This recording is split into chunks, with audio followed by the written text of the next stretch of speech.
এই বৈষম্য বিরোধী ছাত্র আন্দোলনের ব্যানারের নেতৃত্বেই প্রতিটি ক্যাম্পাসে আন্দোলন সংগ্রামে সম্পৃক্ত হয়েছিল মাননীয় তৎকালীন বিএনপির ভারপ্রাপ্ত চেয়ারম্যান জনাব তারেক রহমানের নির্দেশনায়।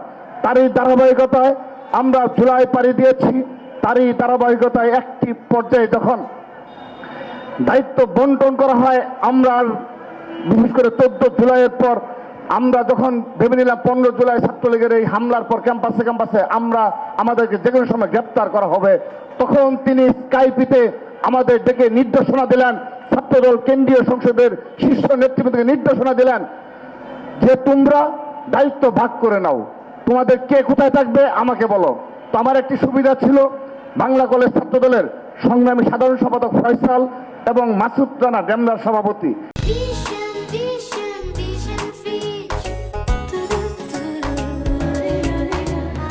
এদের লবণগলিতে একটি বাসা রয়েছে আমাদের পরিচিত, আমাদের দলের 4 তলা বাসা, তার নিজস্ব ভাড়াটিয়া। তিনি আমাকে, তার মালিক, বাসার মালিক, তিনি আমাকে বললেন কল দিয়ে যে পৃথিবীর কেউ জানবে না আপনি আমার বাসায় থাকবেন, আমার ছেলে মেয়ে গ্রেপ্তার হতে পারে, কোনো সমস্যা নেই, আমি শেষ দিন পর্যন্ত আপনাকে রাখবো, আপনি এই কথা কেউ জানবে না। পরবর্তীতে সেই ভারপ্রাপ্ত চেয়ারম্যান জনাব তারেক রহমানের নির্দেশনায় আমি এই যাত্রাবাড়ি আমাদের সাধারণ সম্পাদক পল্টন এরিয়া বিভিন্ন জায়গায় সুপার 5 অপর নেতৃবৃন্দ, প্রতিটি ক্যাম্পাসের প্রতিটি শিক্ষা প্রতিষ্ঠান মহানগরের শীর্ষ নেতৃবৃন্দকে দায়িত্ব বন্টন করে দেওয়া হয়। আমি বিশেষভাবে ধন্যবাদ দিতে চাই, আমি এখানে বেশ মনে হয়েছে তাই এখানকার এই যাত্রাবাড়ি আন্দোলনে ছাত্র দলের নাম আসে, কওমি মাদ্রাসা শিক্ষার্থীদের নাম আসে, অনেকের নাম আসে, কিন্তু যদি স্থানীয় বাসিন্দারা এই আন্দোলন সফল না করতেন, যদি স্থানীয় বাসিন্দারা সেদিন এই ঝুঁকি না নিতেন, তাহলে এই আন্দোলন কখনো সফল হতো না। আমরা যখন বিভিন্নভাবে, আমি যখন 20 জুলাই আহত হই, আমি 2 ঘন্টা এই রাস্তা পার হয়ে আমি এই লবণগলিতে আসতে পারিনি। আমার সাথে সাহসী ভাইরা ছিল, এই স্থানীয় যারাই রয়েছে তারাই বলেছে যে ভাই আপনি আমার বাসায় থাকবেন ভাই, আমি জানি রাতের বেলা আমাকে ধরে নিয়ে যাবে, সেহেতু আমি আমার নিজের বাসা ছাড়া থাকবো না। তারা এখানকার যারা যত লোকাল লোকজন আছে সবাই একযুগে চেয়েছে এই খুনি হাসিনার পতন। সেদিন আওয়ামী লীগের লোকজন আমাদেরকে কিছু করার সাহস করেনি স্থানীয়দের জন্য। আমরা অনেকগুলো কর্মসূচি হাতে নিয়েছিলাম, কিন্তু ঢাকার রাজপথে খুব বেশি কর্মসূচি বাস্তবায়ন সফল করতে পারিনি। একটি কর্মসূচি সফলতার মাধ্যমে 1 দফায় রূপান্তরিত হয়েছিল, সেটি ছিল মার্চ ফর জাস্টিস কর্মসূচি। 31শে জুলাই বিএনপি পন্থী সকল শিক্ষক, বিএনপি পন্থী আইনজীবী সহ সকল পর্যায়ে নেতৃবৃন্দের সমন্বয়ে, বিশেষ করে হাইকোর্টের সম্মুখীন প্রতিরোধ গড়ে উঠেছিল। সেই মার্চ ফর জাস্টিসের মাধ্যমে 31শে জুলাই আন্দোলন সফলের মাধ্যমে 1 জুলাই যেতে পেরেছিলাম।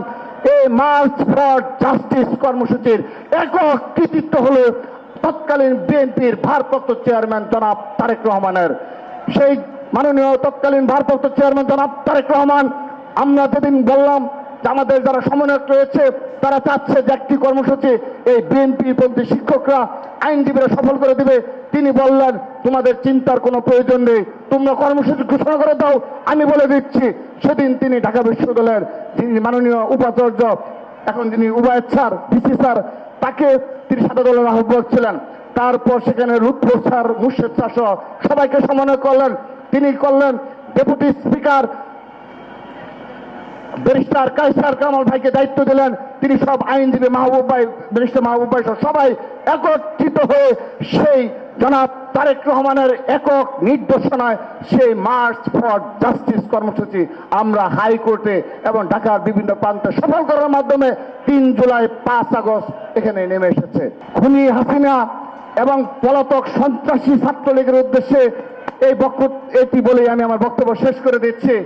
আমি আবারও দেখার অনুরোধ করছি, যেহেতু তাদের হাতে অফুরন্ত সময়, তাদের তো কোনো কাজ নেই, শুধুমাত্র সোশ্যাল মিডিয়ায় মিথ্যাচার প্রপাগান্ডা ব্যতীত আর কোনো কাজ নেই।